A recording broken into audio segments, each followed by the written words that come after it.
નમસ્કાર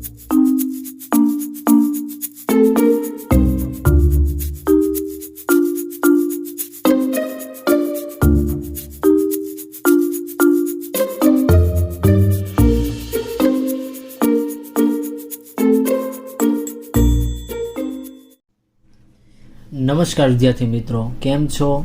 જય શ્રી કૃષ્ણ.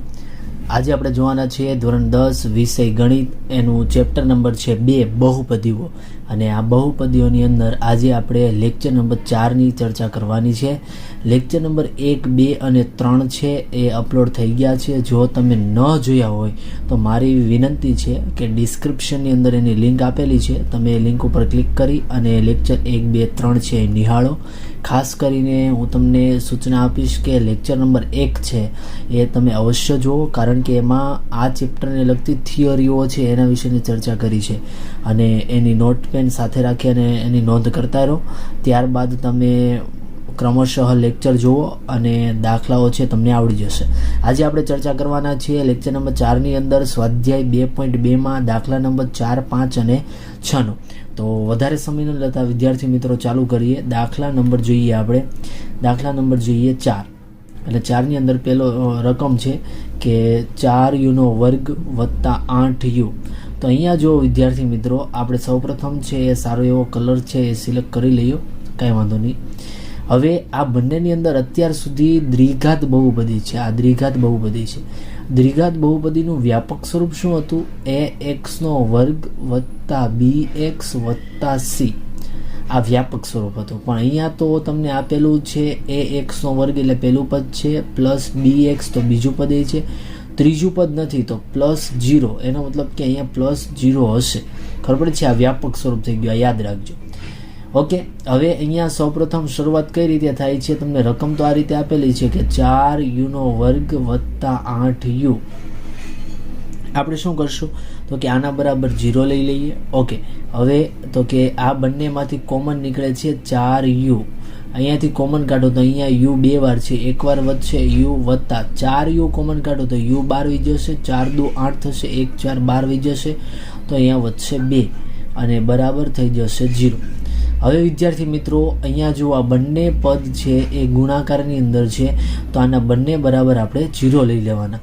એનો મતલબ કે 4u બરાબર 0 અને બીજું પદ કયું છે આપણી પાસે? u + 2 બરાબર 0. હવે શું કરશો વિદ્યાર્થી મિત્રો? આ 4 એ u સાથે ગુણાકારમાં છે, ભાગાકારમાં જશે તો 0/માં થઈ જાય 4 અને 0/4 થઈ જાય તો u બરાબર આપણને શું મળશે? 0. મતલબમાં પહેલું શૂન્ય આલ્ફા કેટલું મળ્યું? 0. બીજું છે આ u + 2 પેલું બાજુ જવા દો તો u બરાબર મળશે તમને -2 અને -2 એટલે આપણને બીજું શૂન્ય કયું મળ્યું? બીટા -2. ખબર પડે છે વિદ્યાર્થી મિત્રો? ચલો વધારે સમય ન લેતા આગળ જોઈએ કે આપણે શૂન્ય અને સહગુણક વચ્ચેનો સંબંધ ચકાસવાનો છે. તો અહીંયા શૂન્યનો આપણે સૌપ્રથમ મેળવીએ સરવાળો. ખબર પડે છે? તો શૂન્યનો સરવાળો બરાબર, ચલો શૂન્યનો સરવાળો મેળવવો હોય તો આ પહેલું શૂન્ય છે 0 પ્લસ બીજું શૂન્ય છે. આપણે ડાયરેક્ટ શીખવું હતું કે જો માઇનસ હોય તો આપણે છે ત્યાં માઇનસ લખશું. ઓકે, તો અહીંયા પ્લસની જગ્યાએ શું થઈ જશે વિદ્યાર્થી મિત્રો? માઇનસ. તો ફરીથી પેન સિલેક્ટ કરી લઈ. ઓકે, તો અહીંયા છે માઇનસ, આ 0 અને આ માઇનસ છે, પ્લસ નથી. ફરીથી જ લખું છું નીચે 0 -2. 0માંથી 2 જાય તો જવાબ કેટલો મળશે? -2. ઓકે વિદ્યાર્થી મિત્રો, હવે આપણે સૂત્રનો ઉપયોગ કરીએ કે આલ્ફા પ્લસ બીટા, શૂન્યનો સરવાળો. એનું સૂત્ર શું તો યાદ કરો તો જરાક. તો એનું સૂત્ર હતું -b/a. -b એટલે તો કે માઇનસ અને b એટલે x ની આગળ હોય તે, એટલે કે બીજું પદ છે એમાં જે ચલ હોય એની આગળનો સહગુણક. બીજું પદ એમાં ચલની આગળનો સહગુણક 8 છે તો -8 અને છેદમાં એની કિંમત કેટલી છે? 4. તો અહીંયા લખવાના 4. અહીંયા ભાગ ઉડાડો તો 4 દુને 8 અને અહીંયા માઇનસ છે એટલે -2. તો બંનેનો જવાબ સરખો મળે છે. બીજું આપણે જોવાનું છે શૂન્યનો ગુણાકાર. તો શૂન્યનો ગુણાકાર. ચાલો શૂન્યનો ગુણાકારની વાત કરીએ તો 0 ગુણ્યા -2, 0 ગુણ્યા -2 કોઈ પણ સંખ્યાનો 0 સાથે ગુણાકાર કરવો, જવાબ 0 આવે. આપણે સૂત્રનો ઉપયોગ કરીએ, alpha into beta. Alpha into beta એટલે એનું સૂત્ર શું થશે વિદ્યાર્થી મિત્રો? એનું સૂત્ર થશે c/a. અહીંયા c કેટલા છે વિદ્યાર્થી મિત્રો? તો c એટલે તમે જુઓ કે અહીંયા અચળ પદ, અને અચળ પદ નથી એટલે +0 લખવું પડશે. તો 0 છેદમાં a કેટલા થશે? a એટલે 4. તો 0ના છેદમાં કોઈ પણ સંખ્યા લખો, કેવી થઈ જશે વિદ્યાર્થી મિત્રો? 0. તો અહીંયા બંનેનો જવાબ છે 0 0 મળે છે. તો આ રીતે શૂન્ય અને સહગુણક વચ્ચેનો સંબંધ છે તમે ચકાસી શકો છો. બીજો આગળ દાખલો જોઈએ વિદ્યાર્થી મિત્રો. એની રકમ છે t² -15. તો અહીંયા જુઓ વિદ્યાર્થી મિત્રો, આ પણ એક દ્વિઘાત બહુપદી છે. અહીંયા તમે ભાગ પાડો તો t એની 2 ઘાત આ રીતે તમે લખી શકો છો, અને -√15 અને આની 2 ઘાત આમ તમે લખી શકો છો. ખબર પડે છે? આ રીતે લખવાથી આપણું એક સૂત્ર બને છે. કયું સૂત્ર બનશે વિદ્યાર્થી મિત્રો? તો અહીંયા બરાબર 0 લઈ લેશું. આપણે સૂત્ર નથી બનાવવાનું, પણ આ તો તમને કહું છું. બનાવો હોય તો બની શકે, આપણે સૂત્ર જ બનાવીએ. ચાલો, કયું સૂત્ર છે? નિત્યસમ કયું બને છે? a² - b², અને આનું સૂત્ર શું થશે? a - b a + b, કે પહેલા કૌંસમાં સરવાળો, બીજા કૌંસમાં બાદબાકી, અથવા પહેલામાં બાદબાકી અને બીજામાં સરવાળો. તો અહીંયા કંઈક એવું જ છે, પહેલા પદનો વર્ગ માઇનસ બીજા પદનો વર્ગ. જો માઇનસ હોય અને બેયનો પ્રશ્નલ વર્ગ હોય તો જ નિત્યસમ બને. તો અહીંયા પહેલા કૌંસની અંદર બાદબાકી, બીજા કૌંસની અંદર સરવાળો. ઓકે વિદ્યાર્થી મિત્રો, ચાલો હવે શું કરશો વિદ્યાર્થી મિત્રો? તો બંને બરાબર 0. t - √15 બરાબર gd, આને આપણે gd કહી દઈએ, અને t +15 પ્લસ નહીં +15 √15 બરાબર gd. ચાલો હવે શું કરશો? -15 ને પેલી બાજુ જવા ગયો તો વર્ગમૂળની અંદર થઈ જશે 15. તો પહેલી કિંમત મળે છે તમને t બરાબર √15, અને આ +15 પેલી બાજુ જવા ગયો તો -√15. તો બીજી કિંમત તમને મળે છે -વર્ગમૂળની અંદર 15. ચાલો, આપણે અત્યાર સુધી સંબંધ છે એ ચકાસતા હતા, તો આમાં શું ન ચકાસવાનો જોઈએ ને, કારણ કે રકમ બધામાં સેમ છે. તો આપણે સૌપ્રથમ લખીએ શૂન્યનો સરવાળો. એટલે પહેલું શૂન્ય કયું છે? √15. બીજું શૂન્ય કયું છે? માઇનસ છે, તો ડાયરેક્ટ -√15 પ્લસ અને માઇનસ જશે એટલે જવાબ મળે 0. ચલો હવે આપણે સૂત્રનો ઉપયોગ કરીએ, આલ્ફા પ્લસ બીટા એટલે સૂત્ર થશે -b/a. -b એટલે કયા -b? તો -b એટલે દ્વિઘાત બહુપદી યાદ કરો, ax² plus bx plus c. તો અહીંયા ખાસ ધ્યાન આપજો. જો અહીંયા પેલું પદ આપેલું છે ax² એટલે x ના વર્ગ વાળું. બીજું તમે જો અહીંયા t વાળું, આ t નો વર્ગ છે, t વાળું પદ નથી, આ 15 છે અચળ પદ છે, એનો મતલબ કે b આપેલું જ નથી. તો તમે આમ લખી શકો t² વત્તા 0t વત્તા નહીં આવે, અહીંયા માઇનસ આવશે, -15. ખબર પડે છે? અહીં માઇનસ એટલે -15. તો અહીંયા 0t, તો એનો મતલબ કે b કેટલા છે? 0. તો -0 લખો કે +0 લખો, છેદમાં કેટલા લખવાના? a એટલે t ની આગળ હોય, x² ની આગળ હોય, એનો સહગુણક અહીંયા 1 છે, તો અહીંયા લખવાના 1. 0 છેદમાં 1 -0 છેદમાં 1 એટલે 0 જ થાય. તો જવાબ તમને કેવો મળે છે? અહીંયા સરખો મળે છે. ખબર પડે છે વિદ્યાર્થી મિત્રો? ચાલો હવે આપણે શૂન્યનો ગુણાકાર કરીએ. તો શૂન્યનો ગુણાકાર છે એ જોઈએ વિદ્યાર્થી મિત્રો.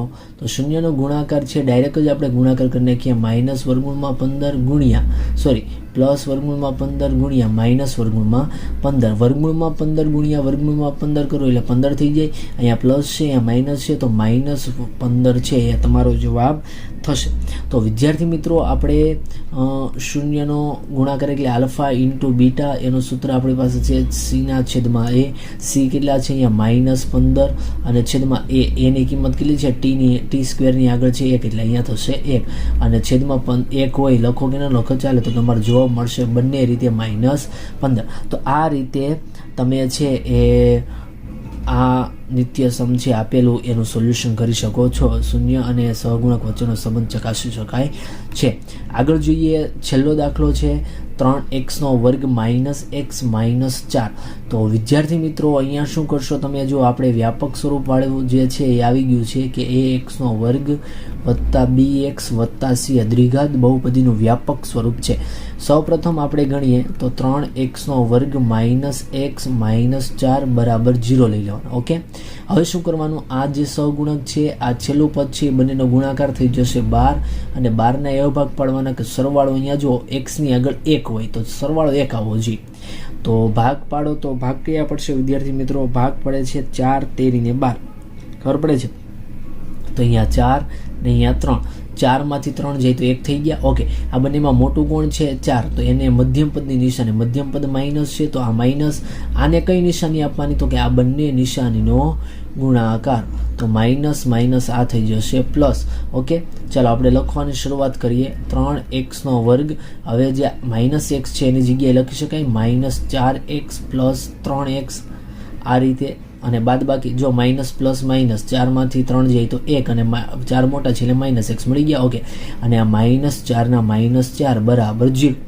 હવે શું કરશો વિદ્યાર્થી મિત્રો, તો આ બંને પદ છે એમાંથી કોમન કાઢવાની શરૂઆત કરીએ. આપણે ડીપમાં ગણીએ 3 ગુણ્યા x, તમને જો શોર્ટકટ આવડી ગઈ હોય, એક સ્ટેપ તમે ઓછું લખો તો ચાલશે, ખબર પડે છે. આ તો બીજા વિદ્યાર્થીને ન સમજાય એટલા માટે હું થોડુંક ડીપમાં જાઉં છું.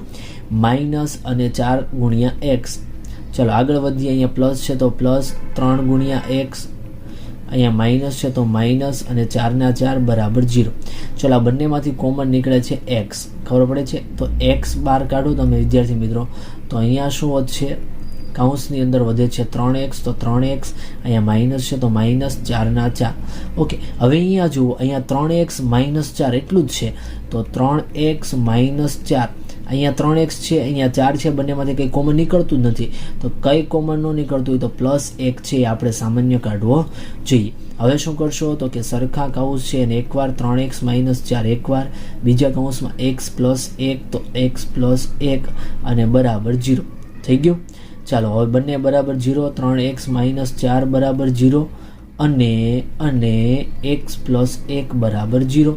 હવે શું કરશો, આ 3x બરાબર 4 કરી નાખશો અને x બરાબર 4 ના છેદમાં 3 કરી નાખશો. ઓકે, તો પેલું શૂન્ય મળી ગયું, x બરાબર પ્લસ 1 પેલી બાજુ જાય તો માઇનસ 1, બીજું શૂન્ય મળી ગયું. હવે શું કરવાનું છે વિદ્યાર્થી મિત્રો, તો હવે આપણે શૂન્ય અને સહગુણક વચ્ચેનો સંબંધ. ઓકે, ચાલો તો શૂન્યનો ગુણાકાર કે સરવાળો પહેલા લઈ લઈએ, સરવાળો. ચાલો તો શૂન્યનો સરવાળો છે એનું સૂત્રની ડાયરેક્ટ કરવાનું, 4 ના છેદમાં 3 અને માઇનસ 1. હવે અહીંયા જો છેદ સરખા કરવા પડશે, લસા લેવો પડશે, તો આ 3 ને તમે અહીંયા ગુણી ગયો ડાયરેક્ટ, તો 4 માઇનસ 3, 3 એકા 3, છેદમાં વધશે 4, 4 માંથી 3 જાય તો વધે 1, તો પણ પ્લસ 1 વધશે, કેમ 4 મોટા છે એટલે, અને છેદમાં 4, તો તમારે જવાબ મળે 1 ના છેદમાં 4. હવે શું આપણે કરશું તો કે આલ્ફા પ્લસ બીટા, સૂત્ર થાય માઇનસ b ના છેદમાં a. હવે જો માઇનસ b, તો આ માઇનસ તો સૂત્રના b ની કિંમત કેટલી છે -1, તો અહીંયા લખવાનું -1, અને a કેટલા છે, a બરાબર 3 છે, તો અહીંયા થશે 3. અહીંયા મારી ભૂલ થઈ છે, અહીંયા છેદમાં 3 છે તો 3 લખવા પડશે મારે. ઓકે, એટલે જવાબ 1 ના છેદમાં 3 થશે. આ માઇનસ માઇનસ પ્લસ તો 1 અને છેદમાં 3 તો 3, તો બંનેનો જવાબ 1 ના છેદમાં 3 આવે છે. શૂન્યનો ગુણાકાર જોઈએ વિદ્યાર્થી મિત્રો, તો ગુણાકાર છે એ 4 ના છેદમાં 3 ગુણ્યા -1 સાથે ગુણાકાર કરો તો 4 એકા 4, અને અહીંયા પ્લસ છે અહીંયા માઇનસ છે, તો પ્લસ માઇનસ છેદમાં 3, તો આનો જવાબ થશે -4 ના છેદમાં 3. આલ્ફા ઇન્ટુ બીટા સૂત્રનો ઉપયોગ કરો, સી ના છેદમાં એ. સી કેટલા છે વિદ્યાર્થી મિત્રો, તો અહીંયા -4 આપેલા છે, એ કેટલા છે 3 આપેલા છે, તો ડાયરેક્ટ જવાબ મળી ગયો -4 ના છેદમાં 3. ઓકે વિદ્યાર્થી મિત્રો, તો અહીંયા સ્વાધ્યાય 2.2 છે એના દાખલા છે એ પૂરા થાય છે. આપણે નેક્સ્ટ લેક્ચરની અંદર સ્વાધ્યાયનો આગળના જે દાખલા છે પ્રશ્ન 2 ના, એ દાખલાનું સોલ્યુશન છે આપણે જોવાના છીએ. થેન્ક યુ વિદ્યાર્થી મિત્રો.